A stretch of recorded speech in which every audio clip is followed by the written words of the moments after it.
Hello and welcome to the Unit 12 presentation on fluid, electrolyte, and acid-base balance for nursing fundamentals.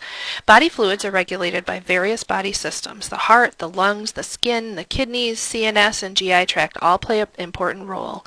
For example, on a hot summer day, we perspire to maintain body temperature. This makes us thirsty. We drink more water. At the same time, our urine output decreases to conserve fluid.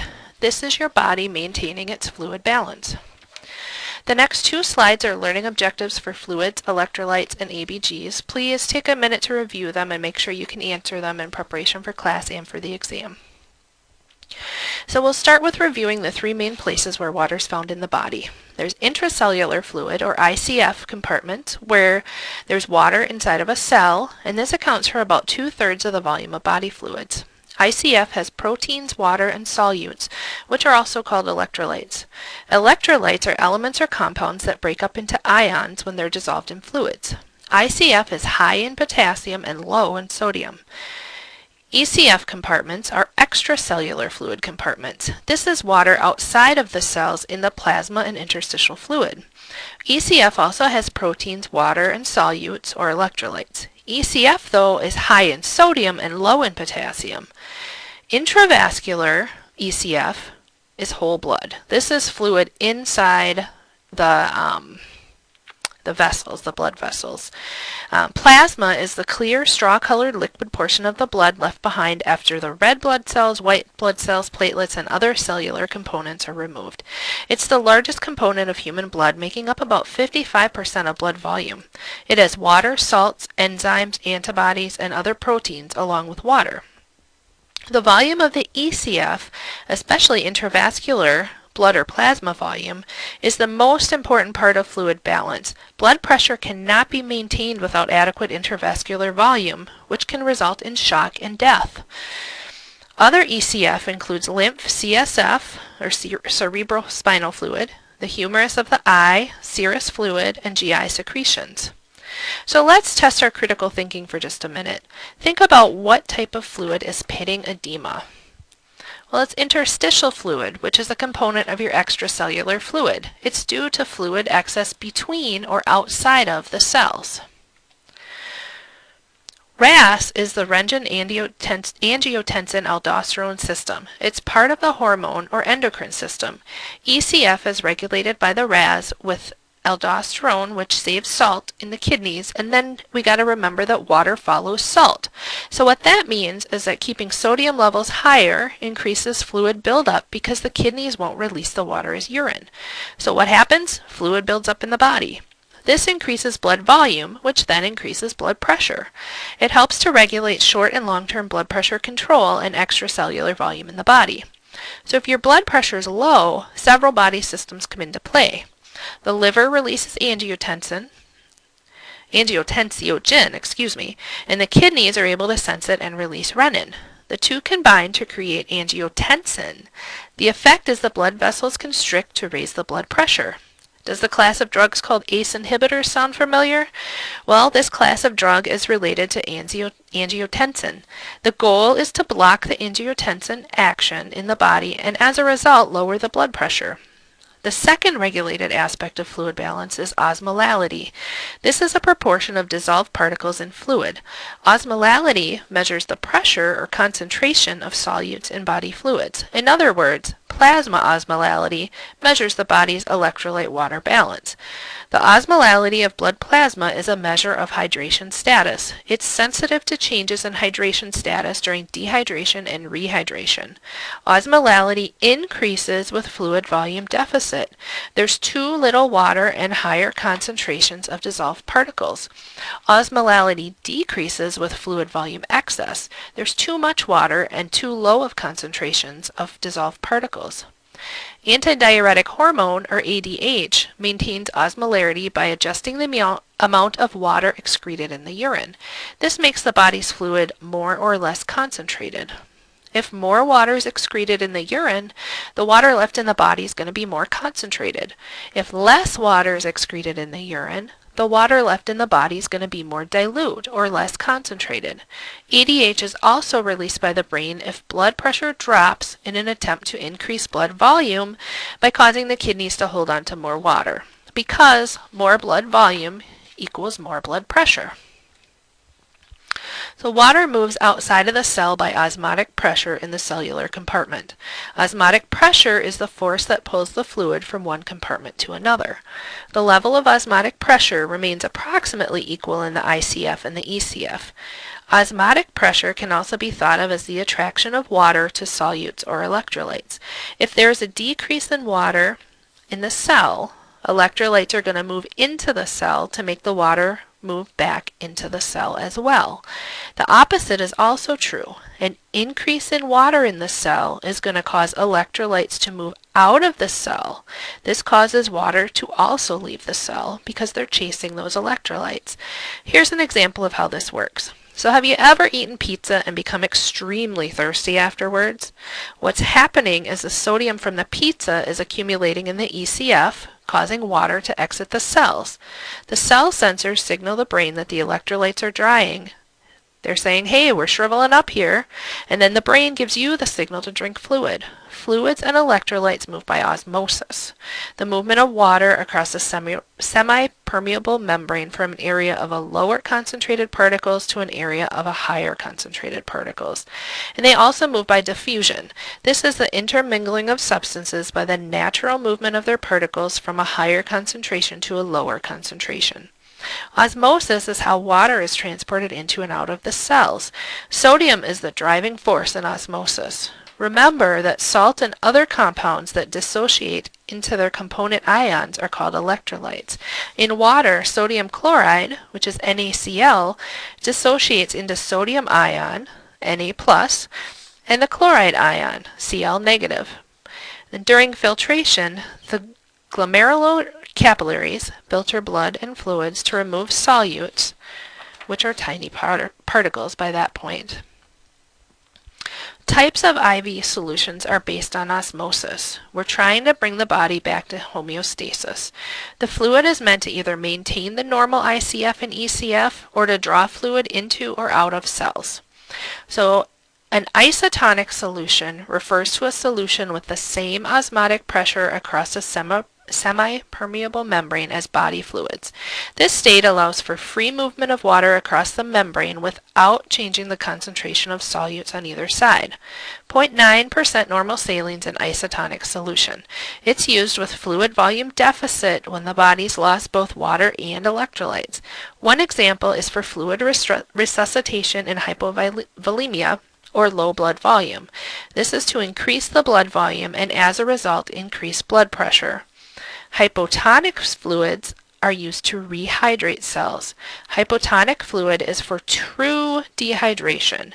This is when the body's only lost water without any electrolytes, and this is quite different from fluid volume deficit when the body loses both water and electrolytes. In dehydration, the body already has a normal amount of electrolytes, so there's not any need to provide more in the IV solution. The patient simply needs some of their water replaced. So if a patient needs a hypotonic solution, they're probably going to receive a half normal saline. Hypertonic fluids, which have a high osmotic pressure, are given to draw excess fluids out of the cells and into the vascular system. Hypertonic fluids shrink cells. Hypertonic solutions are infused to treat patients who have severe hyponatremia, which is a low sodium. Sometimes they're also used to treat cerebral edema by causing fluid to move out of the brain cells. Depending on the type of hypertonic fluid infused, it can provide patients with calories, free water, and some electrolytes. Examples of hypertonic solutions are D10 in water and D5 in 0.9 normal saline. This is D5NS. Just like anything, though, too much of a good thing can be a bad thing. We need to be careful when giving IV fluids to patients with renal failure and congestive heart failure. Their bodies are not able to self-regulate fluid as well, and they can easily become fluid overloaded. We call this fluid volume excess or hypervolemia.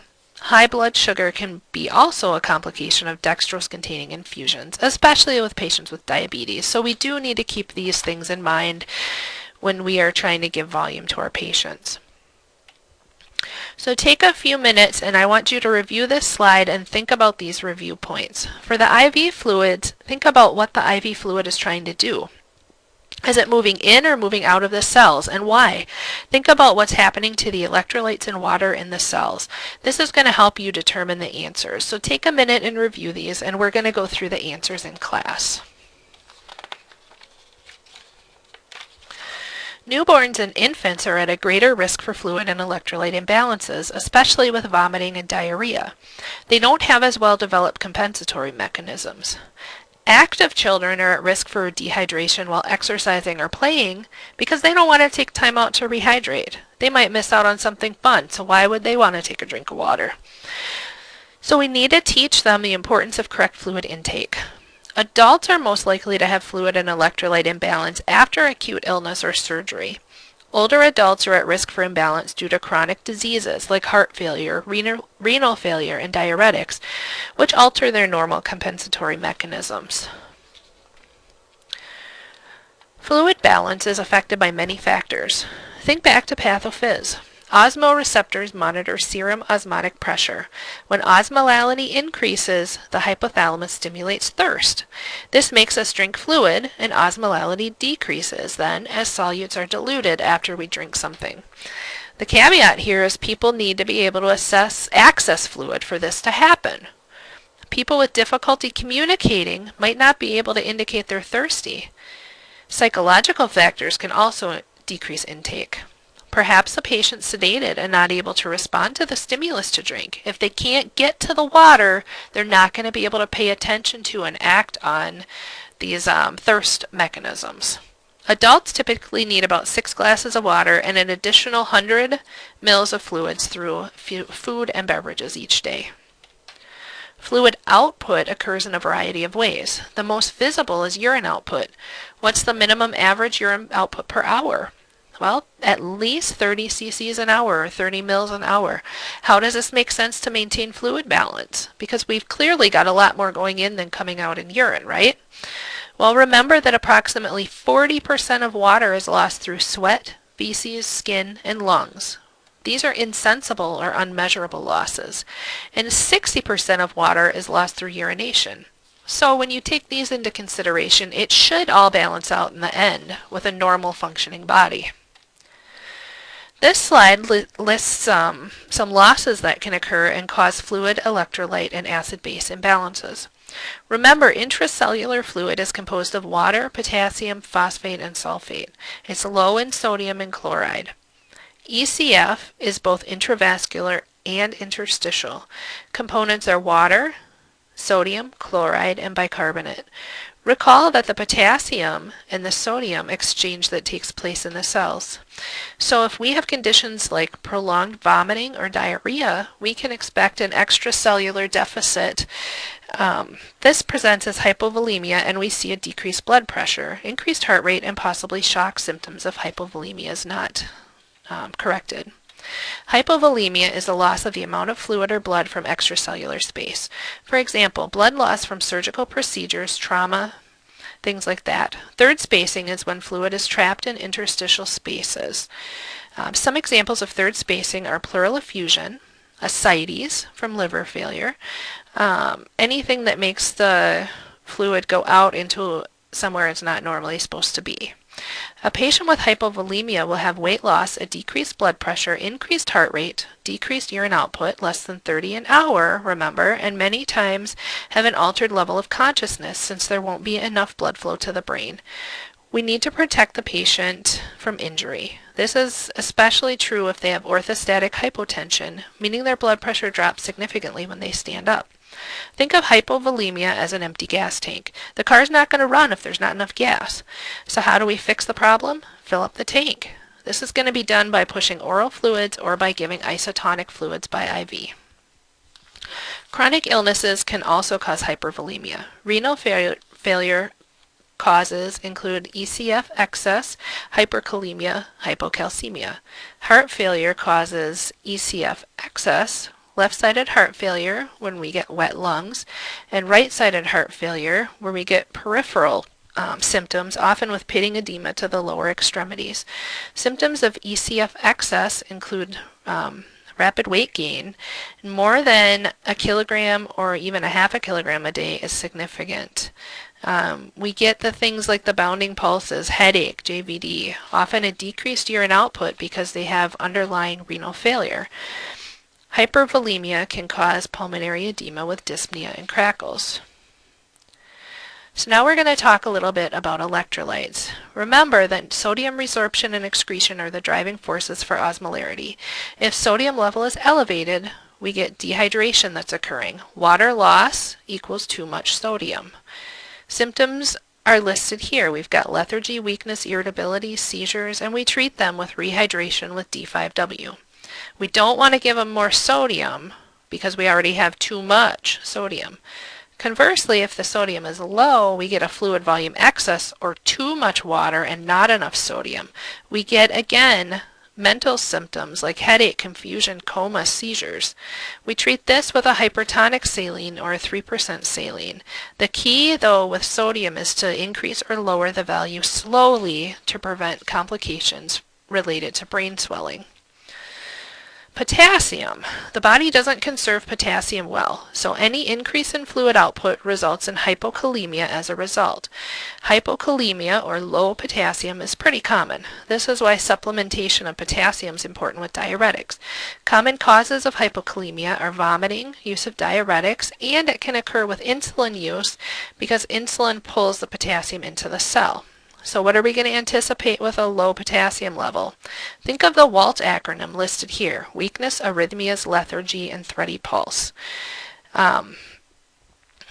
We can get lethal arrhythmias like cardiac arrest, so we want to be sure we're treating hypo and hyperkalemia.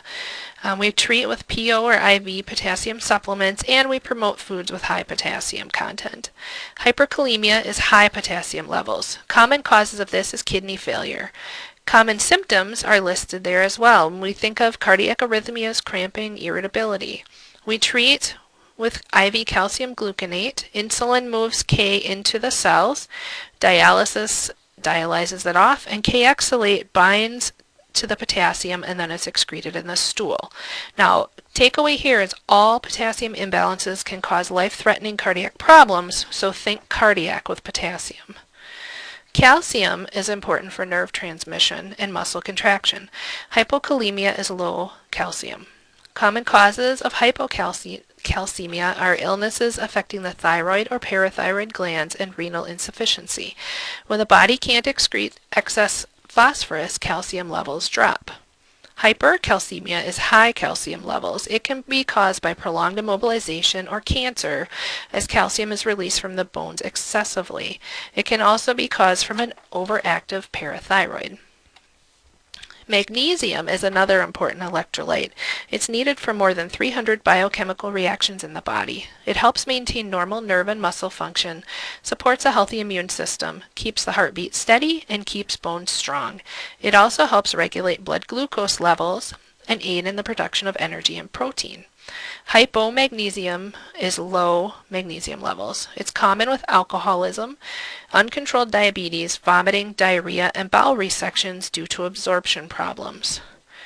Hypermagnesemia is high magnesium levels. It's common with renal failure, dehydration, and excessive intake of magnesium-containing laxatives or antacids. So take a few minutes here, stop and review your notes, and write why the electrolyte is important, the normal values, and what the normal high and low levels are called. Arterial blood gases, or ABGs, is the best way to evaluate acid-base balance. This is a lab drawn from an artery rather than a vein to get these numbers. An acid is any substance which donates a hydrogen ion to a solution. A base is a substance which accepts a hydrogen ion. The body produces acids as byproducts of food metabolism, such as proteins, fats, and carbs. The body does not produce a lot of base products, so the lungs and kidneys work to excrete the excess acids by altering bicarb levels.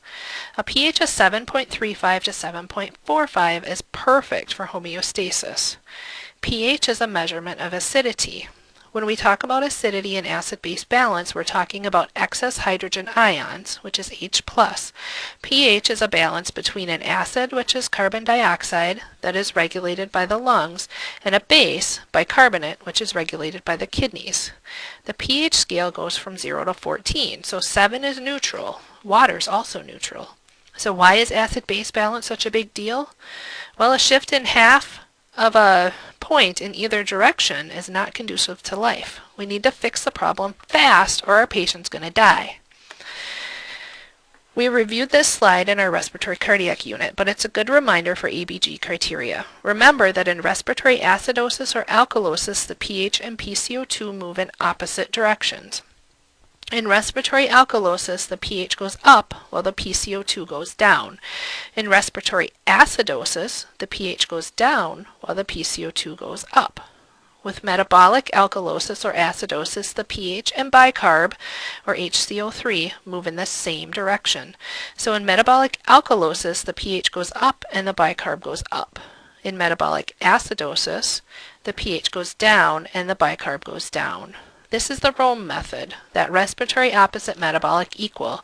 Review the video on E360 for the tic-tac-toe method of ABG interpretation also.